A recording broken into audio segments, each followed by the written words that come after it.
नहीं पाया इतने अद्वितीय ग्रंथ को, इतने अद्वितीय मंत्र को, न अगले 10,000 साल को लिख पाएगा। कि उसके लिए उतना ही दमखम, क्षमता, पौरुष, ताकत, साहस चाहिए जो उस मंत्र को लिख सके, बोल सके, पढ़ सके, उच्चारण कर सके। हमने केवल उसने जिंदगी में एक बदला लेने के लिए, अपनी बहन का बदला लेने के लिए सीता का हरण तो किया, मगर इतना संयमित कि उसको महलों में नहीं रखा। रख सकता था वो। एक बार भी सीता के पास नहीं गया, एक बार भी सीता से आंख नहीं मिलाई, एक बार भी उससे कुछ बात नहीं कही। केवल बदला लेने के लिए उसको अपने अशोक वाटिका में जाकर रख दिया। इतना संयमित व्यक्ति केवल रावण हो सकता है और कोई नहीं हो सकता।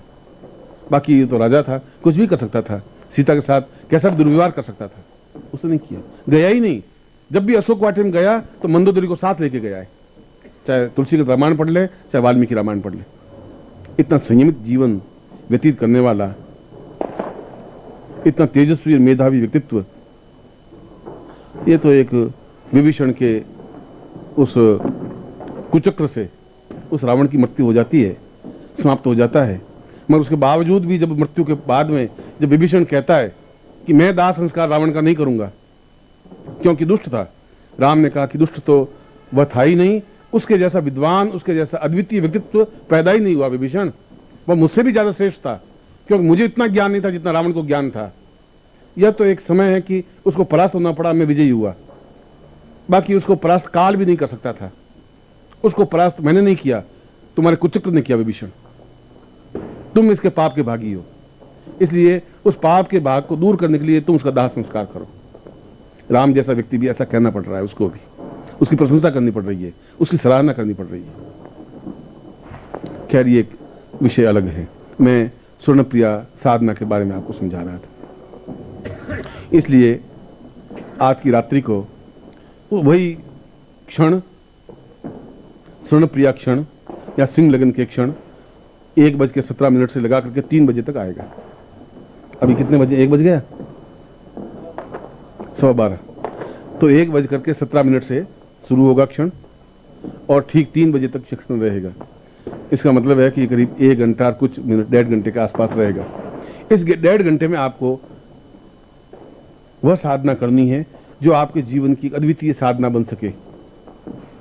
यदि विश्वामित्र के कहने से लक्ष्मण बाण छोड़ने पर पेड़, हरा भरा पेड़ स्वर्ण का बन सकता है, यदि केवल इस मंत्र की साधना से मार्कंडेय ऋषि पैदा हो सकता है, यदि इस मंत्र की साधना से रावण पूर्ण सोने की लंका बना सकता है, और यदि इस मंत्र की साधना से राम विजयी हो सकते हैं। यदि आपने दक्षिण में गए हो तो दक्षिण में जितने भी मंत्र हैं उन सभी मंदिरों में इसका एक एक बीज अंकित है। पूरा मंत्र किसी को ज्ञात नहीं है। रामेश्वरम मंदिर के ऊपरी भाग में, जहां समुद्र के सामने, ये पूरा मंत्र अंकित है। सुनो, बाकी दक्षिण में कहीं नहीं अंकित है, केवल 2 जगह अंकित है। या तो रामेश्वरम मंदिर में अंकित है या तिरुपति के मंदिर में अंकित है। तो जरूर इस मंत्र की, इसका मूल्य, इसका महत्व, मगर किसी को मंत्र ज्ञात है तो समय का ज्ञान नहीं है, समय का ज्ञान है तो मंत्र का ज्ञान नहीं। रावण कह रहा कि केवल लक्ष्मण के बाण चढ़ाने से सोने का नहीं होगा ताड़ का पेड़। गुरुदेव, मुझे ऐसा लग रहा है कि इसने बाण चलाया, आपने मंत्र का उच्चारण किया, दोनों के भेद से यह मंत्र स्वर्ण बन सका। मैं ऐसा समझ रहा हूं। विश्वमन का तुम पहली बार समझ पाए, जो मेरे रहस्य था उसको तुम समझ पाए। और आज भी उस समय को पकड़ना है तुम्हें, इस मंत्र की ध्वनि को पकड़ना है। दोनों को वापिस टकराट हो तो लक्ष्मी की उत्पत्ति तो होगी ही, प्रादुर्भाव तो होगा ही। ऐसा हो ही नहीं सकता। पूरे शास्त्र खंडित नहीं हो सकते, पूरे शास्त्र गलत नहीं हो सकते। न तुम लोगों ने कभी समझा, न तुम लोग मेरे पास कभी बैठे, न तुमने मेरा मूल्य महत्व समझा, न उस ज्ञान का चिंतन लिया। तुम 364 दिन तो घूमते रहे भिक्षा के लिए, नौकरी के लिए, पेट की कमाई के लिए, और 301 दिन मेरे पास आए। तुमने उसको ज्यादा महत्व दिया कि शायद उससे धन प्राप्ति हो पाएगी।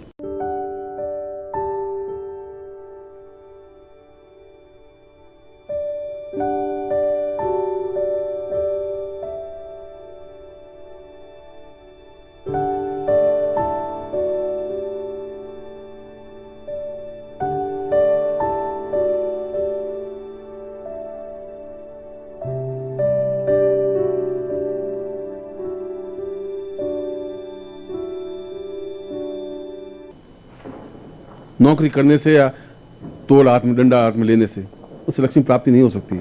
जीवन निर्वाह हो सकता है, और तुम जीवन निर्वाह के अलावा कुछ कर नहीं सके और कर भी नहीं सकते। ये और बता देता हूं, कितना कर सकते हो? 2 लाख, 3 लाख, 4 लाख, 5 लाख, 10 लाख।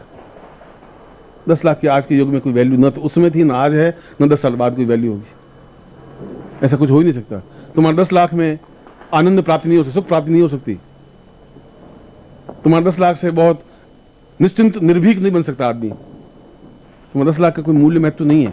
आनंद के साथ में हम लक्ष्मी को प्राप्त कर सके, इसलिए आपको जो साधना पैकेट दिया है उसमें पारद लक्ष्मी भी दी है। पारा जो भगवान शिव का विग्रह है, आराध्य है, जिसको शिव कहा गया है, पारदेश्वर कहा गया है। पारा तो अपने आप में चंचल है, लक्ष्मी भी अपने आप में चंचल है। अगर पारद को बांधा है तो बांध करके लक्ष्मी की स्थापना की है। ये पूरे पारे से निर्मित है, अपने आप में मूल्यवान, महत्वपूर्ण है, और बाकी इसके साथ इसके आयुध हैं। इसकी साधना भी, इसको सामने रख करके, और फिर मैं अपनी तरफ से आज आपको एक अद्वितीय उपहार दे रहा हूं इस दीपावली की रात्रि को, जो कि अपने आप में एक श्रेष्ठतम यंत्र है और जिसको मैंने खुद ने सिद्ध किए हैं।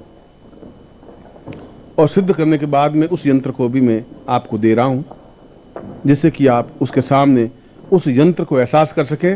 और यदि आप कभी सुबह 4 बजे या 5 बजे बिल्कुल निस्तब्ध रात्रि हो, जब आवाज नहीं हो, शांत समय हो, उसमें उस यंत्र को सामने रख दें आप और ध्यान में बैठ जाएं, आपको खुद को उनमें से मंत्र उच्चारण करता हुआ सुनाई देगा। उस यंत्र की ये विशेषता होगी, उस यंत्र की ये महत्ता है, यह मूल्य है उस यंत्र का, जो आप नहीं समझ पाओगे। तुम्हारे कान तब सुन पाएंगे जब तुम बिल्कुल शांत सरल चित्त से उस यंत्र को सामने रख दें और शांत बैठ जाएं। तब आप एहसास करेंगे कि उस यंत्र में से ध्वनि निकल रही है, उस यंत्र में से मंत्र का उच्चारण हो रहा है, और वह मंत्र आपके जीवन का रास्ता बन सकता है, पाथेय बन सकता है। इसलिए उस यंत्र को भी, जो कि स्वर्ण प्रिया यंत्र है, जो कि अपने आप में 108 लक्ष्मियों का प्रतीक यंत्र है, उस यंत्र को भी मैं आज आपको उपहार रूप में मैं आपको दूंगा। और दूसरा उपहार आपका पारदेश्वर लक्ष्मी तो है ही, और फिर उसके आयुध हैं, और उसके साथ में उस गोपनीय मंत्र को भी स्पष्ट करूंगा, जो कि अपने आप में एक अद्वितीय मंत्र है, श्रेष्ठतम मंत्र है। उस मंत्र को उस समय विशेष में आप उच्चारण करें। आज 1:17 से 3 बजे तक है, अगली अमावस्या को कुछ और समय होगा, हमेशा 1:17 से 3 नहीं हो सकता, क्योंकि काल तो अपने आप में घूमता रहता है। उस लक्ष्मी प्रिया या स्वर्ण प्रिया समय वापस कब आता है, वह तो आप अपने गुरु से कभी संपर्क स्थापन करें तो आपको बताएंगे कि अगली अमावस्या को कब आएगा, उसकी अगली अमावस्या को कब आएगा, या कभी कब आएगा, या आप खुद उनके चरणों में बैठ कर सीख लें,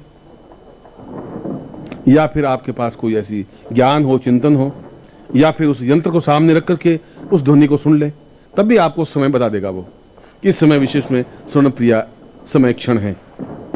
उस यंत्र की अपने आप में इतनी विशेषता है, जिन्होंने पूरे शिविर में भाग ले रहे हैं पूर्णता से, उनको यंत्र दे। वो मंत्र और प्रयोग विधि लिखवा देता हूं। सबसे पहले ये जो सामग्री है, ये अपने आप में मंत्र सिद्ध है। ये पारदेश्वर लक्ष्मी है, ये अपने आप में मंत्र सिद्ध है। वो यंत्र दे रहा हूं, अपने आप में अद्वितीय वस्तु, तुम्हारे आने वाली पीढ़ियों के लिए भी। सर तुम्हारे जीवन में तो सौभाग्य रहेगा ही, आने वाली पीढ़ियां भी एहसास कर सकेंगी कि आप आज रात को सुबह 3 बजे, 3:15 बजे सुन लें, उसमें ध्वनि निकलती हुई। बाकी कभी तांबे में से ध्वनि नहीं निकलती, उसमें मंत्र नहीं निकल सकता, उसमें शब्दों का उच्चारण नहीं होता, मगर उसमें निकलना एक तरंग की तरह निकले तो एहसास कर लेना कि यंत्र अपने आप में कितना महत्व, उसमें कोई मशीन फिट नहीं है, वो अपने आप में एक चार्ज है, चैतन्य युक्त है, दिव्यता युक्त है। इसलिए उसको स्वर्ण प्रिया यंत्र कहा गया है। इसलिए तुम्हारे पूरे जीवन का मूल्य, उस यंत्र का मूल्य अगर कहें, तुम्हारा जीवन अपने आप में बहुत नगण्य है। उस यंत्र के सामने कोई वैल्यू ही नहीं है तुम्हारे जीवन की, तुम्हारे साथ पिछले पीढ़ियों का भी कोई महत्व नहीं है उस यंत्र के सामने। मैं समझता हूं तुम्हारे जीवन के साथ पीढ़ियों को भी, उस यंत्र का मूल्य भी मैं समझता हूं, तुम नहीं समझ सकते। हीरे का मूल्य तुम और मैं नहीं समझ सकते, जौहरी समझ सकता है। इसलिए वह यंत्र, यह पारदेश्वर लक्ष्मी, यह इसके आयुध, इसको अपने सामने रखें, और उसके बाद में आप पूर्ण क्षमता के साथ 1:17 से जो भी मंत्र दूं इस मंत्र का उच्चारण करें, मंत्र जाप करें और 3 बजे तक जितना मंत्र जाप हो जाए उतना करें। माला की इसमें जरूरत नहीं, गणना की भी जरूरत नहीं कि 1 माला हो या 5 माला हो या 3 माला हो या 2 माला हो, पर जो भी करें शुद्धता के साथ करें। शुद्धता का मतलब पूर्ण उच्चारण हो, सही उच्चारण हो, यह बहुत जरूरी है। और फिर 3 बजे के बाद में आरती करें, निर्मोही आरती करवाएगा आपको, लक्ष्मी की आरती। और उसके बाद अपने घर में जाकर के किसी एक पात्र में, पात्र तांबे का हो सकता है, स्टील का नहीं होना चाहिए, लोहे का नहीं होना चाहिए, स्टील भी लोहा है, इसलिए किसी विशेष चांदी के पात्र में या ताम्र पात्र में या कागज पर या पत्ते पर या स्वर्ण पात्र में इन आयुधों को, इस पारदेश्वरी लक्ष्मी को और उस यंत्र को सूर्योदय से पहले इस मंत्र की एक माला फेरें। सूर्योदय से पहले इसलिए कह रहा हूं कि उस समय वातावरण फिर भी शांत होता है, फिर बाद में गाड़ियों की चिल्लाहट, भौं भां, फिर आप उस मंत्र जाप को एकाग्रता के साथ नहीं कर पाएंगे। इसलिए उस निस्तब्ध रात्रि में नित्य इस मंत्र जाप को करें। ऐसा कुछ बंधन नहीं है, सूर्य के बाद में मंत्र जाप कर ही नहीं सकते, ऐसा बंधन नहीं है, मगर जहां एकांत हो, शांत हो, सरलता हो, वहां इस मंत्र जाप को करें। आपने लंका को कभी पढ़ा नहीं, जब राम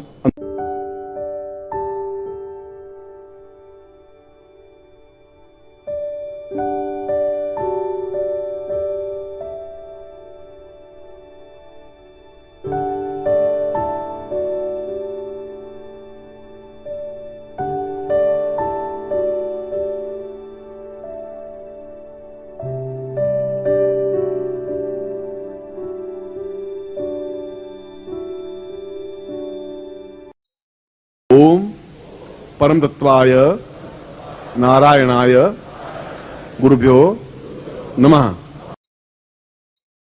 ओम ह्रीं मम प्राण देह रोम प्रतिरोम चैतन्य जाग्रय ह्रीं ओम नमः। ओम भूर्भुवः स्वः तत्सवितुर्वरेण्यं भर्गो देवस्य धीमहि धियो यो नः प्रचोदयात्।